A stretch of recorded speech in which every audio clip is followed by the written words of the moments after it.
Hi welcome back to my YouTube channel Poornima's kitchen. ಇವತ್ತಿನ special ಬೆಂಡೆಕಾಯಿ ಫ್ರೈನ ಹೇಗೆ ಮಾಡೋದು, ಲೇಡೀಸ್ ಫಿಂಗರ್ ಫ್ರೈನ 2 in 1 ಅಂತಲೇ ಹೇಳ್ಬೋದು.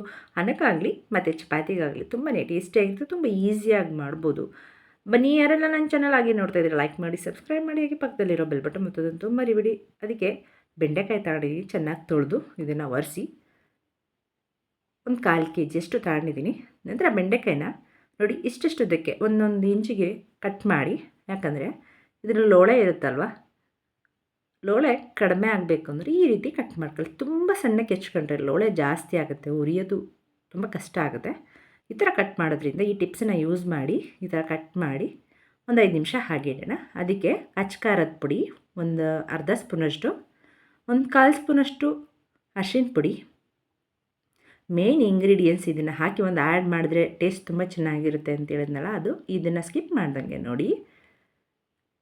ನಂತರ ಚಾಟ್ ಮಸಾಲ ಒಂದು 1/4 ಸ್ಪೂನಷ್ಟು, ನಂತರ ಮ್ಯಾಗಿ ಮಸಾಲ, ಇದೇ ಮೇಯ್ನ್ ಇಂಪಾರ್ಟೆಂಟು, ಟೇಸ್ಟ್ ತುಂಬ ಚೆನ್ನಾಗಿರುತ್ತೆ. ಮತ್ತು ಸ್ವಲ್ಪ ಕಡಲೆ ಹಾಕಿ ಇದನ್ನು ಸ್ವಲ್ಪ ಪುಡಿ ಮಾಡ್ಕೊಂಬಿಡೋಣ ನೋಡಿ ಈ ಥರ. ನಂತರ ಇದಕ್ಕೆ ಡೆಸಿಕೇಟೆಡ್ ಕೊಕೊನಟ್ ಅಥವಾ ಡ್ರೈ ಕೊಕೊನಟನ್ನ ಹಾಕಿ,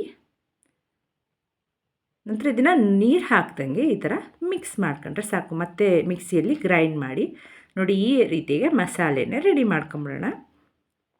ನಂತರ ಒಂದು ಫ್ರೈಯಿಂಗ್ ಪ್ಯಾನನ್ನು ಇಟ್ಕೊಳ್ಳಿ. ಫ್ರೈಯಿಂಗ್ ಪ್ಯಾನಿಗೆ ಸ್ವಲ್ಪ ಎಣ್ಣೆನ ಹಾಕಿ, 1 ಸ್ಪೂನಷ್ಟು ಎಣ್ಣೆ ಹಾಕಿದ್ರೆ ಸಾಕು.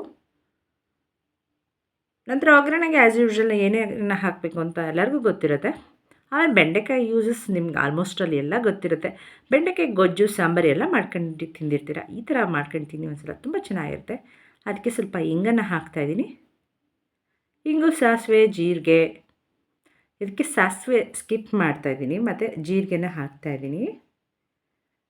ಜೀರಿಗೆ ಸಿಡಿದ ನಂತರ ಹಸಿಮೆಣಸಿನ್ಕಾಯಿ ಖಾರಕ್ಕೆ ಅಚ್ಕಾರದ ಪುಡಿ ಹಾಕಿರ್ತೀರ, ಬೇಕಿದ್ರೆ ಇದನ್ನೇ ಸ್ಕಿಪ್ ಮಾಡ್ಕೋಬೋದು. ಸ್ವಲ್ಪ ಖಾರ ಸ್ಪೈಸಿ ಕೇಳೋರು ಸ್ವಲ್ಪ ಹಸಿಮೆಣಸಿನ್ಕಾಯಿನ ಕಟ್ ಮಾಡಿ ಹಾಕಿ, ನಂತರ ಒಂದು ಈರುಳ್ಳಿನ ಹಾಕಿ,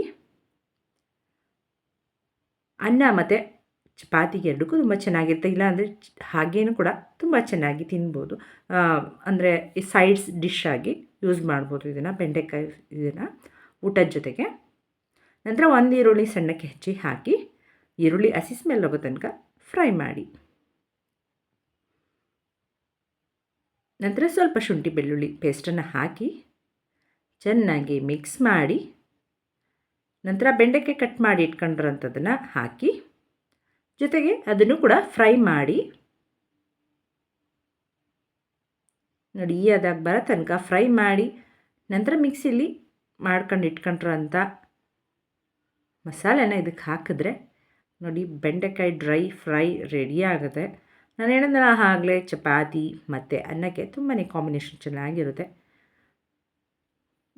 ಯಾವುದೇ ಊಟದ ಜೊತೆಗೆ ನೀವು ಇದನ್ನು ಸೈಡ್ ಡಿಶ್ ಆಗಿ ಯೂಸ್ ಮಾಡ್ಕೋಬೋದು. ಬೆಂಡೆಕಾಯಿ ಗೊಜ್ಜು ಒಂದೇ ಥರ ತಿಂದು ಬೋರ್ ಅನಿಸಿದ್ರೆ ಈ ಥರ ಬೆಂಡೆಕಾಯಿ ಡ್ರೈ ಫ್ರೈನ ಮಾಡ್ಕೊಂಡು ಮನೇಲಿ ತಿನ್ನಿ, ತುಂಬಾ ಟೇಸ್ಟಿಯಾಗಿರುತ್ತೆ. ಬೆಂಡೆಕಾಯಿ ಯೂಸಸ್ ಆಲ್ಮೋಸ್ಟಲ್ಲಿ ಎಲ್ಲರಿಗೂ ಗೊತ್ತಿರುತ್ತೆ, ತುಂಬಾ ಹೈ ಫೈಬರ್ ಇರುತ್ತೆ, ಮಕ್ಕಳಿಗೆ ನೆನಪು ಶಕ್ತಿಗೆ ತುಂಬಾ ಒಳ್ಳೆಯದು ಅಲ್ವಾ. ಹಾಗೆ ರುಚಿಗೆ ತಕ್ಕಷ್ಟು ಉಪ್ಪನ್ನು ಹಾಕಿ ಮಿಕ್ಸ್ ಮಾಡಿ ನೋಡಿ ಈ ಬಣ್ಣಕ್ಕೆ ಬರೋ ತನಕ ಹುರಿದ್ರೆ ಸಾಕು, ಬೆಂಡೆಕಾಯಿ ಫ್ರೈ ರೆಡಿ ಆಯಿತು. ಆಗಲೇ ಹೇಳಿದಾಗೆ ಅನ್ನ ಚಪಾತಿ ನೋಡಿ ಜೊತೆಗೆ ಬೆಂಡೆಕಾಯಿ ಫ್ರೈ ರೆಡಿ ಆಯಿತು. ಯಾರಿಗೆಲ್ಲ ಈ ವಿಡಿಯೋ ಬೆಂಡೆಕಾಯಿ ಫ್ರೈ ವಿಡಿಯೋ ಇಷ್ಟ ಆಯಿತು ಪ್ಲೀಸ್ ಲೈಕ್ ಮಾಡಿ, ಶೇರ್ ಮಾಡಿ, ಕಮೆಂಟ್ ಮಾಡಿ, ಸಬ್ಸ್ಕ್ರೈಬ್ ಆಗೋದಂತೂ ಮರಿಬೇಡಿ. Hype this video. Okay bye, thanks for watching.